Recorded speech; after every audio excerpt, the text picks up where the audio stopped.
Desa berasal dari bahasa Sanskerta yang memiliki arti tanah kelahiran. Bagi warga desa, tanah tempat mereka berpijak bukan sekedar lahan, melainkan warisan leluhur. Mereka hidup berdampingan dengan alam, saling menghormati dan menjaga keseimbangan. Namun, di tengah pesona alam yang memikat, desa juga menghadapi halangan dan rintangan. Perubahan iklim, degradasi lingkungan, dan persaingan pasar global menjadi ancaman nyata bagi keberlangsungan hidup masyarakat desa. Disinilah peran pemerintah menjadi sangat krusial.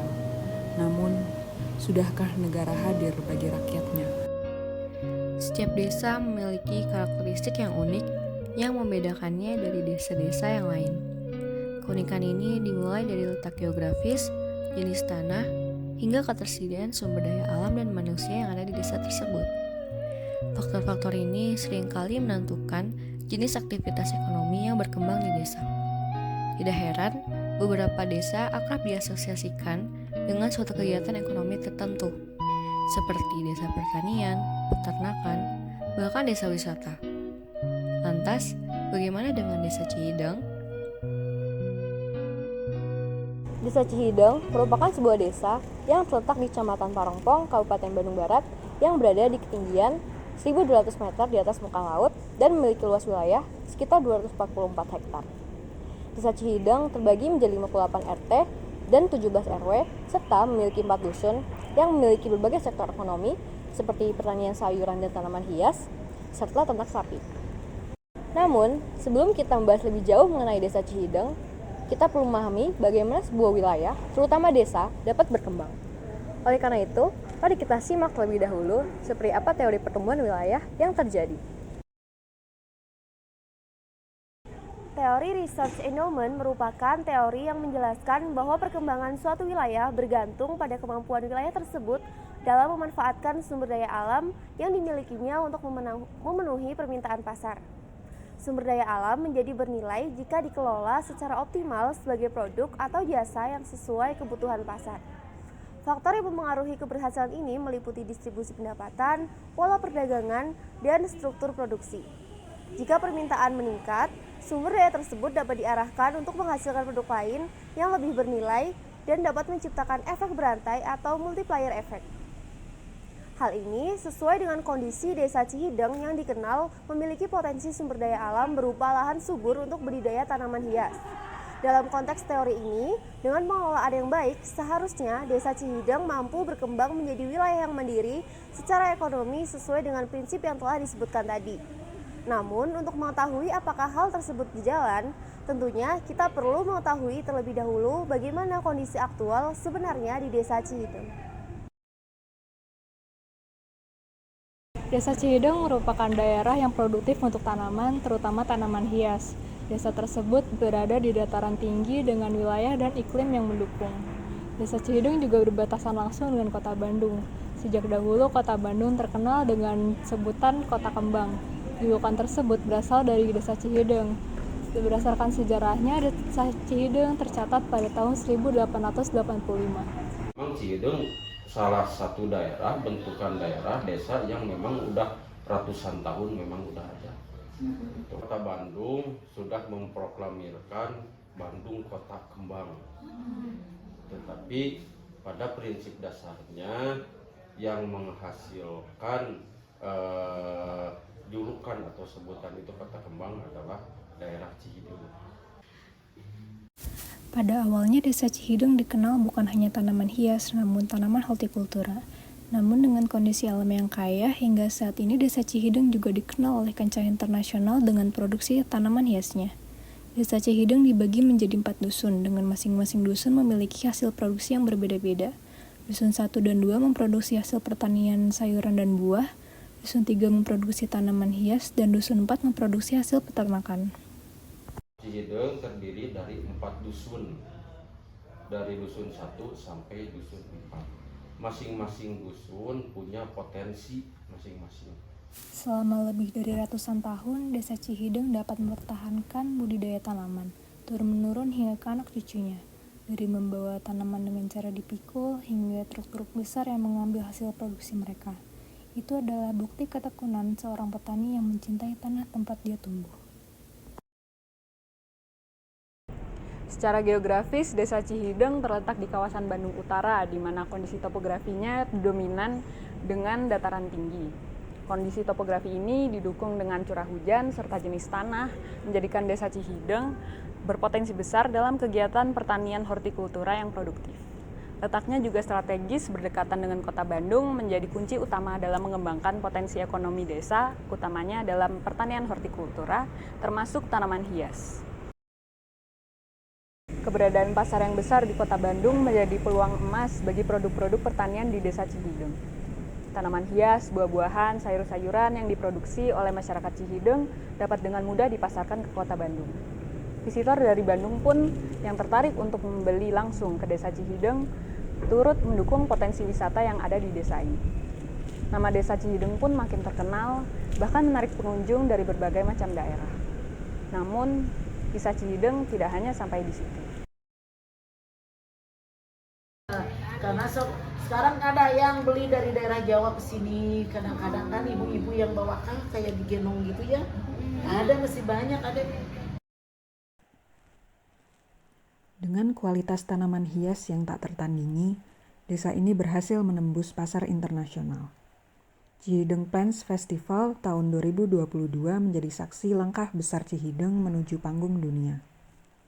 Festival ini tidak hanya menjadi ajang pameran tanaman hias, tetapi juga menjadi momentum pelepasan ekspor tanaman hias senilai 5 miliar rupiah ke berbagai negara di benua Amerika, Asia, dan Eropa. Keberhasilan ini semakin mengukuhkan posisi Cihideng sebagai desa yang unggul dalam bidang hortikultura, khususnya tanaman hias, dan menjadi inspirasi bagi desa-desa lain untuk mengembangkan potensi lokalnya. Kawasan Bandung Utara, benteng pertahanan air bagi metropolitan Bandung, menyimpan sejuta pesona alam. Sebanyak 60% kebutuhan air tanah kota Bandung bersumber dari kawasan ini, salah satunya adalah dari Desa Cihideng. Di desa ini, terdapat mata air Irung-Irung yang telah menjadi bagian tak terpisahkan dari kehidupan masyarakat. Mata air ini tidak hanya menjadi sumber kehidupan, tetapi juga menjadi objek utama dari tradisi upacara Irung-Irung. Sebuah ritual yang dilakukan sebagai bentuk penghormatan kepada alam dan leluhur. Irung-irung adalah salah satu sumber mata air, seperti bentuk lubang hidung. Ada dua berdempetan, dipisahkan dengan penyekat gitu, tanah gitu. Dianalogikanlah dengan lubang hidung karena ada dua, jadi disebutlah irung. Lalu, apakah potensi di Desa Cihideng sudah dimanfaatkan sebagaimana mestinya? Apakah ada hal yang perlu diperhatikan lebih lanjut di desa ini? Kalau masalah bunga kan kalau warganya udah pada pintar sendiri di sini menanam bunga segala macamnya gitu, udah pada pintar-pintar sih. Mungkin buat uang modal ibu gitu, bibit atau mungkin bantuan pupuk kayak gitu udah pernah ada? Oh nggak ada. Berdikari, itulah yang menjadi tantangan masyarakat desa pada saat ini. Merasa bahwa warganya sudah bisa mengembangkan dirinya sendiri, pemerintah desa malah tidak memfasilitasi para warganya untuk berkembang. Dari situlah muncul masalah dan konflik di Desa Cihideng.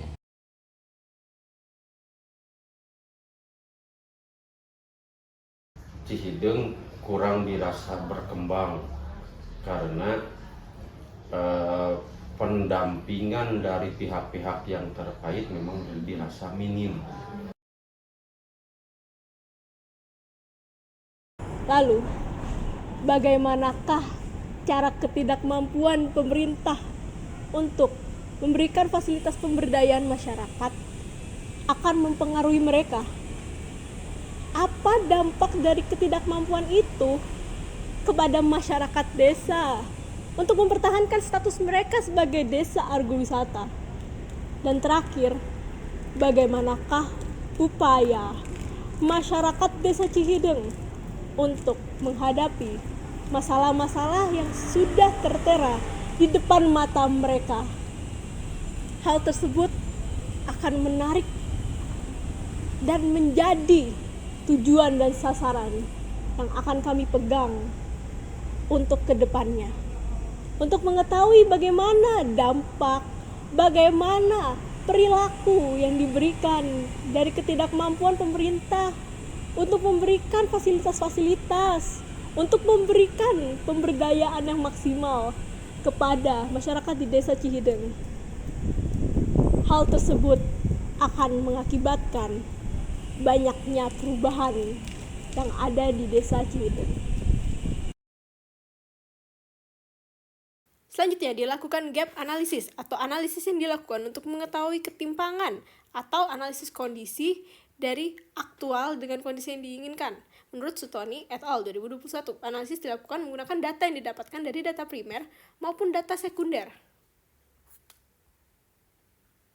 Selanjutnya bisa dilihat di sini, ada beberapa indikator mengenai desa wisata, yaitu aksesibilitas, daya tarik, dukungan pemerintah, keamanan, sumber daya manusia, iklim, dan konektivitas, yang kami ambil dari Sutoni pada tahun 2021, yang juga mengambil basis dari Kementerian Pariwisata.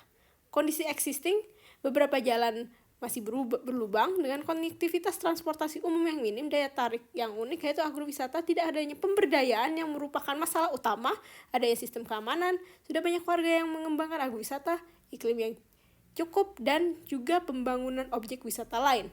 Harapannya bisa dilihat sebagai berikut dengan aksesibilitas agrowisata, adanya dukungan, sistem keamanan, butuhnya warga, iklim yang memadai, dan juga butuhnya lahan. Dengan strategi memperbaiki jalan, diadakannya branding, dibutuhkannya kerjasama, dibutuhkannya sistem penjagaan desa, pelatihan, produk tanaman sesuai dengan waktu dan iklim, dan juga negosiasi dan persetujuan. Dengan analisis yang telah disebutkan tadi, maka dapat disimpulkan bahwa pemerintah perlu meningkatkan peran dan dukungannya dalam berbagai aspek di Desa Cihideng, seperti memberikan pelatihan kepada petani dan pelaku usaha, memperbaiki dan mengembangkan infrastruktur yang ada, memfasilitasi kolaborasi dengan pihak lain, memaksimalkan peran BUMDes, dan membantu akses kepada program pendanaan. Selain itu, masyarakat juga dapat berperan aktif untuk ikut serta memaksimalkan potensi yang ada di Desa Cihideng.